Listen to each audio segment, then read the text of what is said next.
Yes, we've got our property is just, it bounds this Vanessa and Steve's place probably on their southern boundary.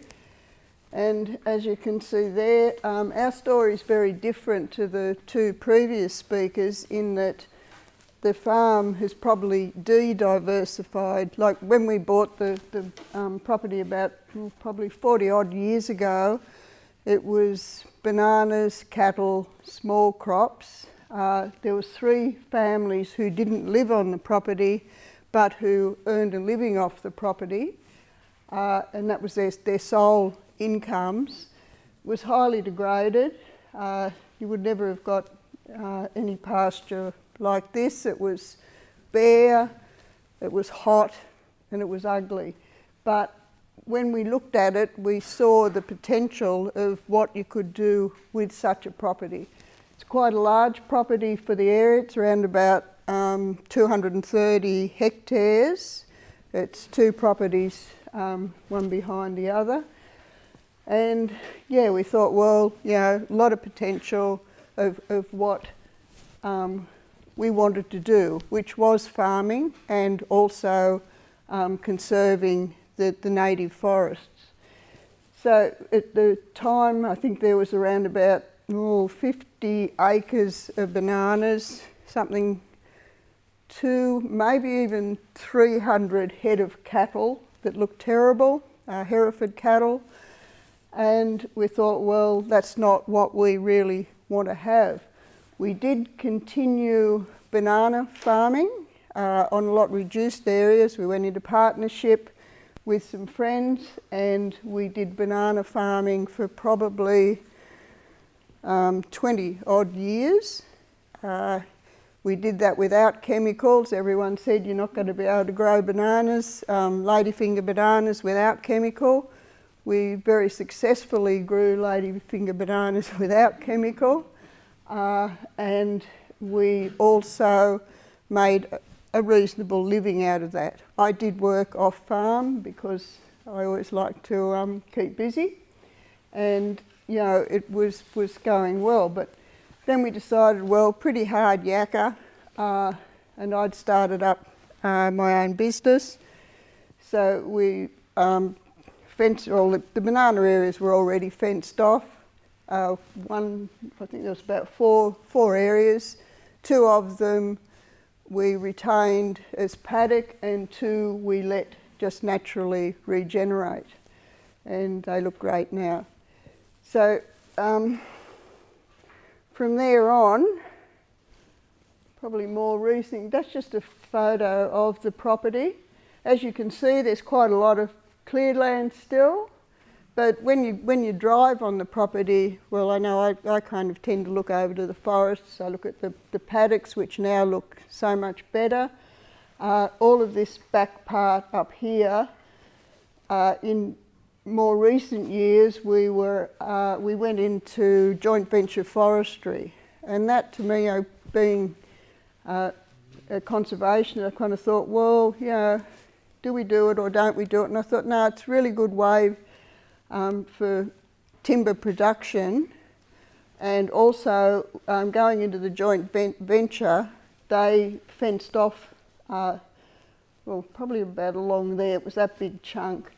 The Forestry Commission paid for the fencing, they paid for the roads. There were old banana roads ran around the contours. They did an excellent job of those roads. They're still holding up even after all the rains we've had. We haven't lost any roads. The only thing that's happened, we've had some tree falls, so it's hard to get the tractor around. That was part of what we had to do, was maintain tracks. So we had this lovely big block up here that was fenced off, planted to blackbutt and flooded gum.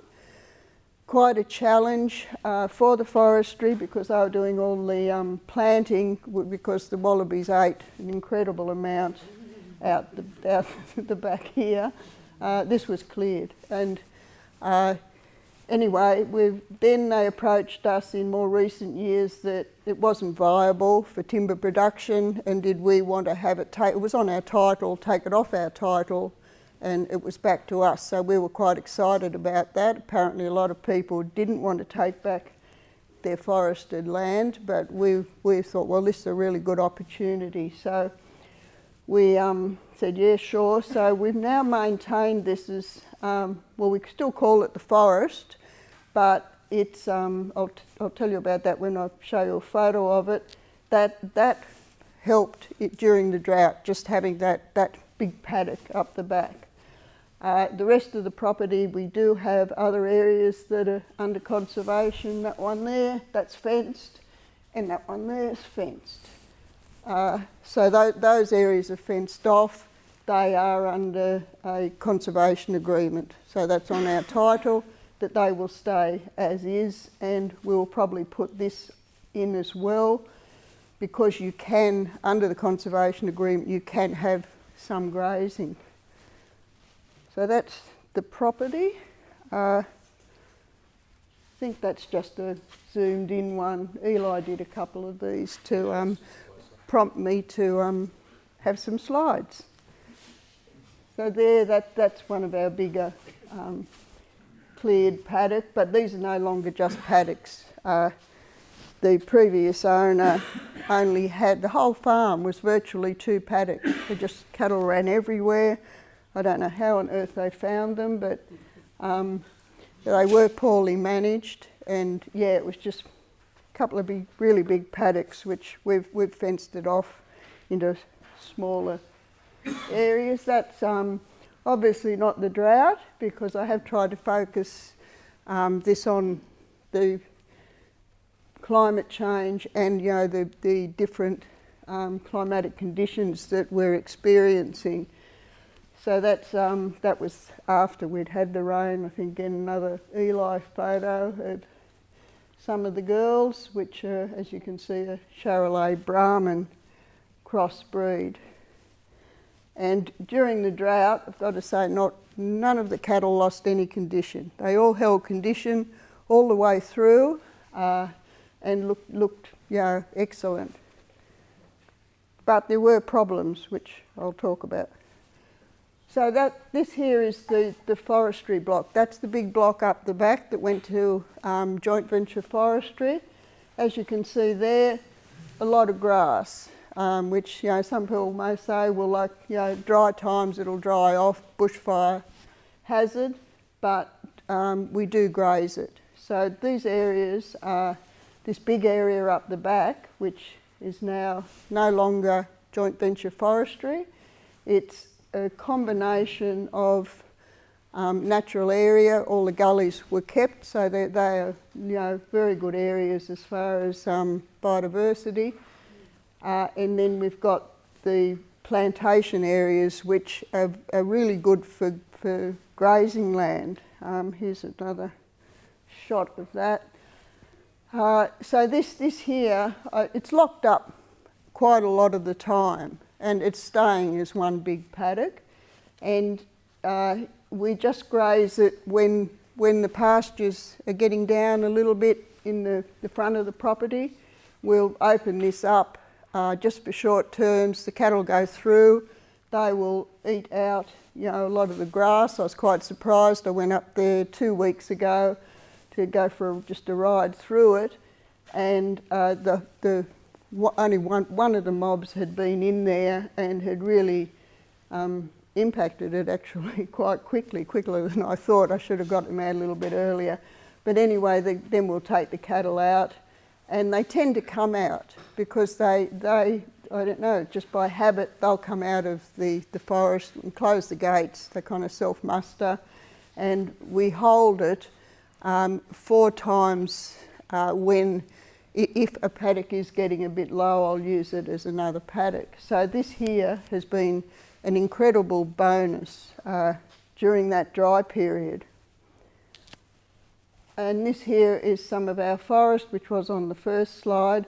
And we, when we had the field day at home, you could see the comparison in the planted forest, even though that slide I showed you isn't, there's some other areas that, you know, are probably not so, don't look so much, you know, like a plantation, but this here is one of the fenced off forests, and just having it fenced off, that doesn't get grazed at all.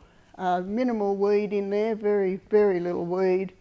No camphor laurel, that's all long gone.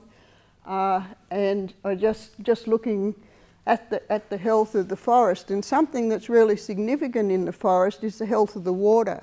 Like if you saw our property, we've got our own catchment, but it comes down from Mobile National Park and from all through forest. So we've got, you know, good water, good quality water until it hits some of the paddocks, and cattle do use some of the creek areas, but probably quantity isn't enough to refill the creeks and that during the drought that we had. So these forests, you know, you kind of go in there and the water running through the forest areas, you know, it's really quite pure and it's not getting any external impacts. As far as the rain that we didn't have any landslips. Previously there was, when it was banana country, you could see where all the back had fallen down. But since we've owned it and more or less had the increased pasture, the native vegetation, we haven't experienced any slippage. And as I said, up on that steep back country with the roads, didn't lose a single road. So I think, you know, don't know whether it was the slowing of the water, the construction of the tracks, but there was no problems as far as having, you know, big dropouts of soil and that coming down into, you know, the creeks. And what have I got? So that there is probably, this here, even though, you know, you can see the exposed bank, this is probably one of the main creeks coming through. As you can see, it's not a large creek. There's probably 2 or 3 of them. They're not really big. This little pool here dries up. But again, we didn't get any further erosion of those creeks. So don't know whether it was just the way of the flow, but the creeks haven't had broken dropping banks. So our main water is from internal creeks. I think there's another one there. As you can see, the bank is quite stable. It's got a bit of a mix of there's native ferns growing on that bank. It's coming out of the forest, and that's another feature of the creek. It moves through the paddocks, but then it'll go in through one of the forested areas. As far as fencing off, we probably won't, because the creek meanders right through the property.